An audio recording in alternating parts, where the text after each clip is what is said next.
Hello my YouTube family, welcome to my channel. কেমন আছেন আপনারা? আশা করি ভালো আছেন। আমি বানাচ্ছি আজকে টেংরির জুস।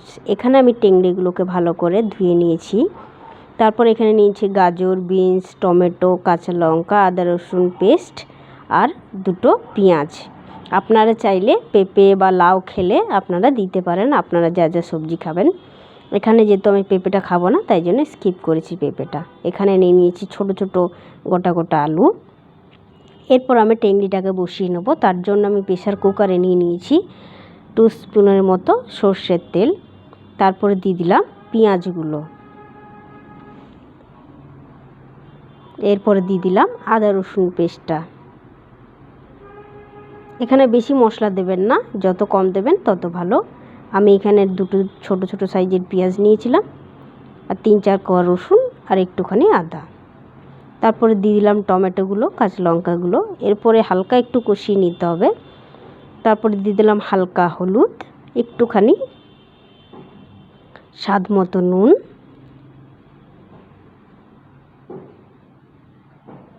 একটু ভালো করে কষিয়ে নেব। এরপরে দিয়ে দেব কেটে রাখা সবজিগুলো।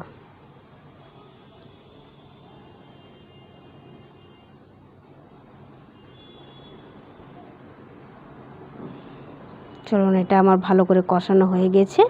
এরপরে দিয়ে দিলাম টেংরিগুলো। টেংরিগুলো দেওয়ার পর ভালো করে একটুখানি কষিয়ে নিতে হবে।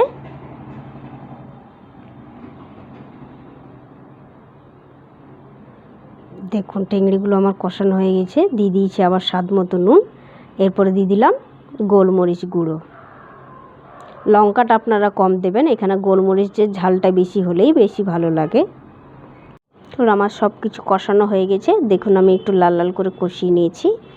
এরপরে দিয়ে দেবো পরিমাণ মতো জল। আমার এখানে 4 বাটি জল লাগবে, আমি এখানে 4 বাটি জল দিয়ে দেবো। আপনারা আপনাদের হিসাবে করতে পারেন। চলুন, এখানে আমি জলটা দিয়ে দিয়েছি। এরপর আমি প্রেসারটাকে আটকে নেব। তারপরে দিয়ে দেবো এখানে আমি 10খানার মতো সিটি। দেখুন, আমার টেংরির জুস রেডি। দারুণ সিদ্ধ হয়েছে। 10খানা সিটি দেবেন, তাহলে হাড্ডিগুলো পুরো একদম সিদ্ধ হয়ে যাবে। চলুন, এটাকে আমি সার্ভ করে নিই। এখানে আমি কাচের বাটি নিয়ে নিয়েছি। এরপর আমি জুসটাকে সার্ভ করে নেব। ভিডিওটা ভালো লাগলে অতি অবশ্যই কমেন্ট করে জানাবেন।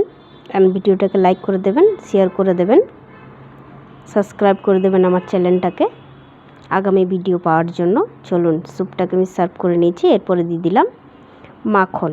একটুখানি বাটার দিলে ভীষণ ভালো লাগে খেতে। এরপরে দিয়ে দেবো সামান্য গোলমরিচ।